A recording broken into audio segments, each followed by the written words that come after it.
E damos continuidade ao nosso projeto de 100 questões para tribunais. Chegamos à questão de número 21. A 21 é da prova do TRT do Rio de Janeiro, concurso passado, realizado em 2018. A banca foi o Instituto OCP. Eu trouxe até algumas questões aqui na sequência, tá bem legal essa sequência. Vamos começar pela 21? Vamos lá. A 21 diz assim, prova de técnico.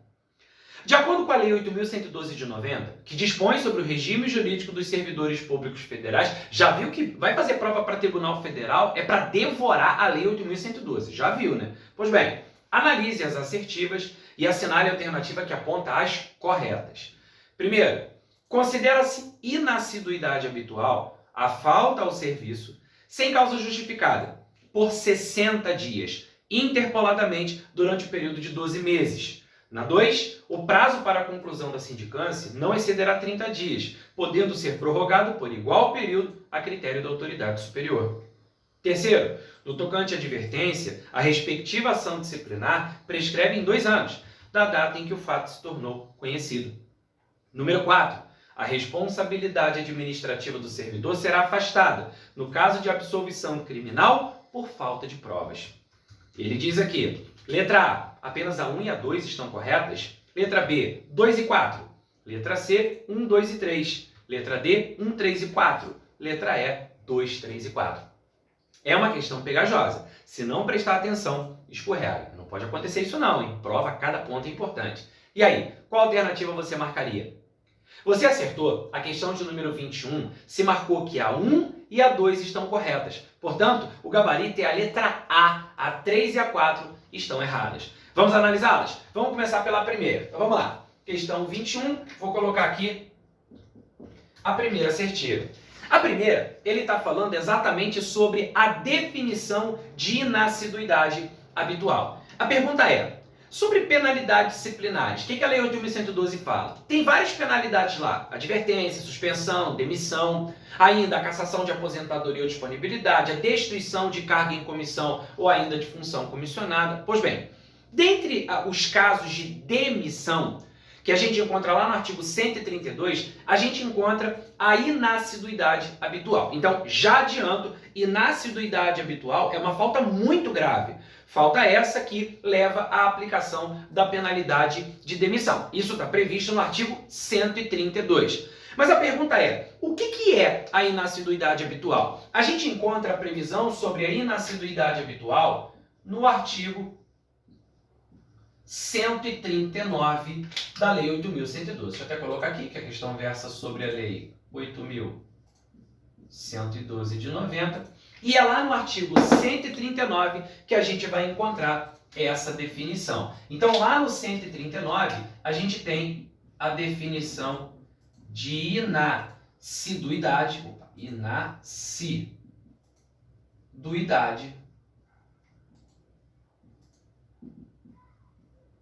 habitual. Vamos lá, tem o que é a inassiduidade habitual. Olha o que prega o artigo 139 da Lei 8.112.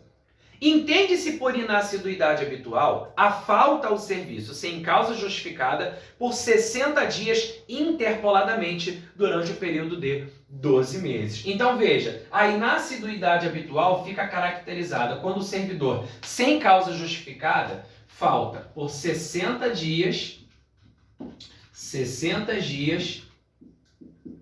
de falta em 12 meses. E essas faltas são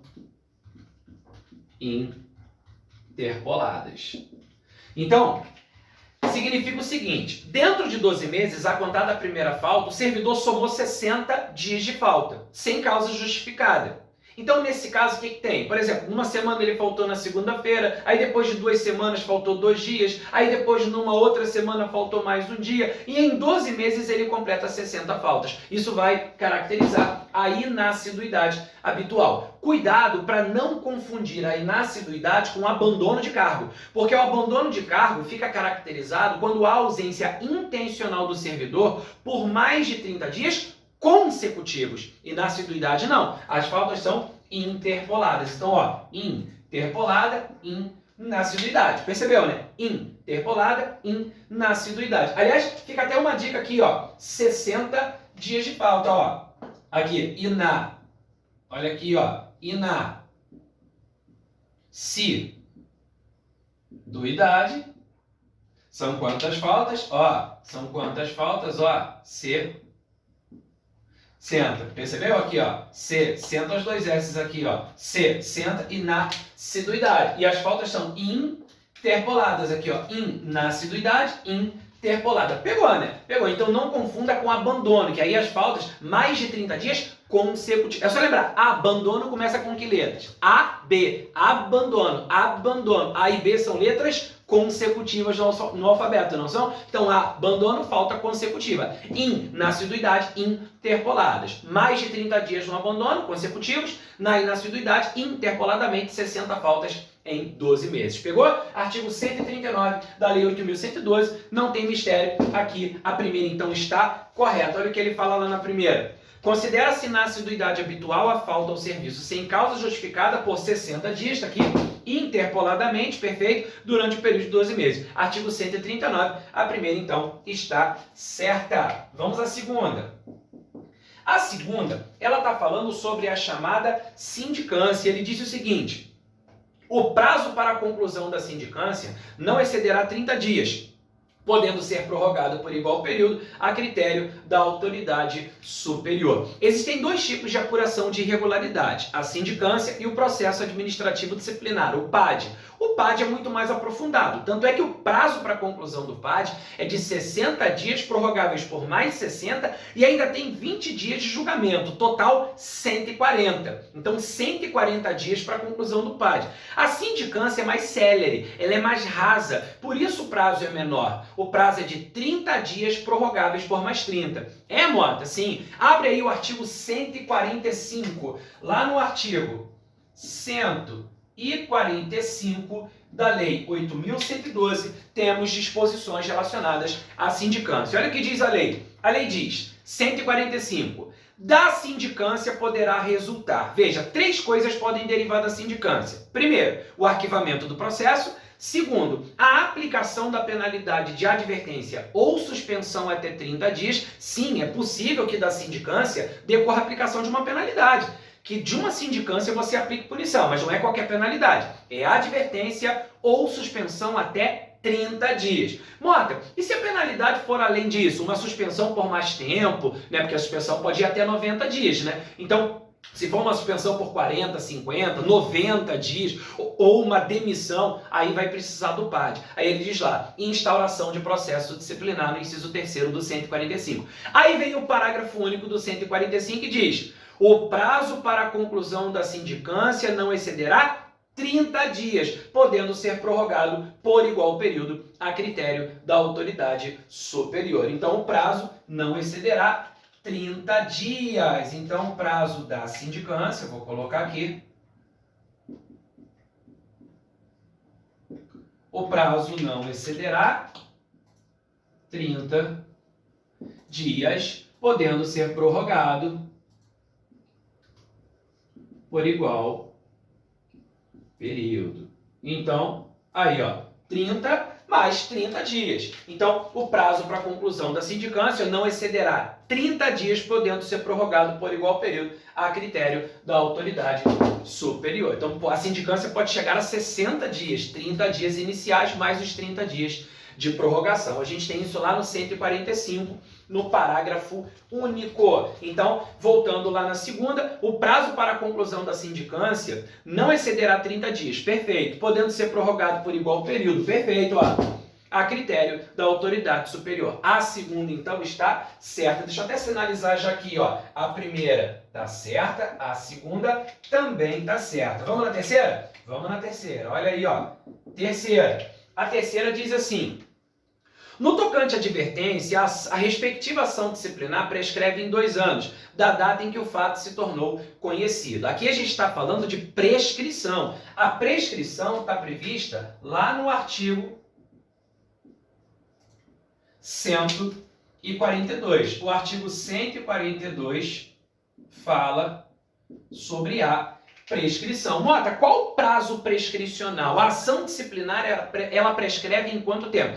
Prescrever é o quê? O que é a prescrição? É a perda da pretensão punitiva pela administração. Ela não tem mais como aplicar penalidade porque prescreveu. Não há mais a possibilidade de aplicação da penalidade porque a ação disciplinar prescreveu. Aí perdeu a possibilidade de punir. Exatamente para não eternizar essa possibilidade de aplicar penalidade. Imagina, 30 anos depois, eu lembro do que você fez 30 anos atrás. Eu já tinha conhecimento, mas não fiz nada. Agora eu vou fazer. 30 anos depois? Não pode, né? Qual é o prazo prescricional previsto no artigo 142? O 142 ele diz o seguinte, a ação disciplinar prescreverá, primeiro, em 5 anos, quanto às infrações puníveis com demissão, cassação de aposentadoria ou disponibilidade e destituição de cargo em comissão. Segundo, em 2 anos, quanto à suspensão. Terceiro, em 180 dias, quanto à advertência. Portanto, olha aqui, prazo prescricional, 180 dias quando se tratar de advertência. 180 dias quando se tratar de advertência. 2 anos quando se tratar de suspensão. E 5 anos no caso das demais penalidades, demissão, a cassação de aposentadoria ou disponibilidade, ou ainda a destituição de cargo em comissão. Então, os prazos prescricionais são esses aqui. Qual foi o prazo que ele falou? Ele disse que a advertência prescrevia em 2 anos. Errado. Prescreve em 180 dias. 2 anos é o prazo prescricional da suspensão. Lembrando que o prazo prescricional não começa a correr da data do fato, mas sim de quando ele se torna conhecido. Então, tomou conhecimento, começa a correr esse prazo prescricional. Artigo 142. Então, essa terceira aqui está errada. E a quarta, ele diz assim: a responsabilidade administrativa do servidor será afastada no caso de absolvição criminal por falta de provas. Espera aí, a mera falta de prova é suficiente? Negativo. Essa quarta aí, a gente responde lá no artigo 126 da Lei 8.112. E o que o 126 traz pra gente, Mota? Ele traz lá que a responsabilidade administrativa do servidor será afastada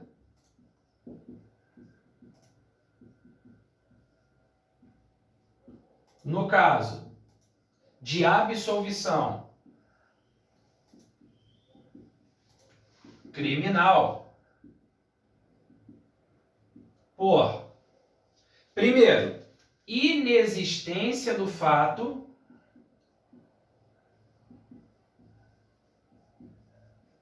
ou negativa de autoria. Aqui, essas duas situações justificam o afastamento da responsabilidade administrativa no caso de absolvição criminal. Então, primeira situação, está aqui, inexistência do fato. A pergunta é, se o fato não existe e ele foi absolvido criminalmente por causa disso, ele vai responder pelo que administrativamente se o fato não existiu? Agora, negativa de autoria, mesma coisa, negativa de autoria. Foi absolvido criminalmente porque comprovaram que não foi ele. Ele não foi o autor. Se ele não foi o autor, ele vai responder pelo que administrativamente? Então, inexistência do fato. O fato não existiu. Negaram a existência do fato. Ou negativa de autoria. O fato existiu, mas comprovadamente não foi ele. Nessas duas situações aqui, se ele for absolvido criminalmente, a responsabilidade administrativa vai ser o quê? Afastada. Aí sim. O que ele falou na questão? Que a responsabilidade administrativa seria afastada no caso de absolvição por falta de provas. Peraí, insuficiência de provas no juízo criminal, falta de prova no juízo criminal, significa dizer que criminalmente não tem como responder, por isso que ele foi absolvido lá. Agora, isso não significa dizer que administrativamente não tenha acontecido alguma coisa. Quais são as únicas duas situações que afastam a responsabilidade administrativa quando ele for absolvido criminalmente? Inexistência do fato ou negativa de autoria. Ponto. Inexistência do fato ou negativa de autoria. A mera falta de provas não é suficiente. Isso pode absolvê-lo criminalmente, mas a falta de prova no juízo criminal não significa dizer que administrativamente não tenha acontecido alguma coisa. Portanto, é possível sim que ele seja responsabilizado administrativamente, mesmo que criminalmente ele seja absolvido por falta de provas. Falta de prova no juízo criminal, mas administrativamente é possível que ele seja punido. Agora, inexistência do fato ou negativa de autoria, aí é diferente. Se o fato não existiu, ele vai responder pelo quê? Se ele foi absolvido criminalmente porque o fato não existiu, vai responder pelo que administrativamente se o fato não existiu? Ou o fato existiu, mas negaram a autoria dele. Vai responder pelo que administrativamente se comprovadamente não foi ele? Nesse caso, sim. Aí sim afasta a responsabilidade administrativa. Então, 1 certo, 2 certo, 3 e 4 erradas. O gabarito, apenas 1 e 2, acertou a questão número 21. Quem marcou como resposta a letra A de amor.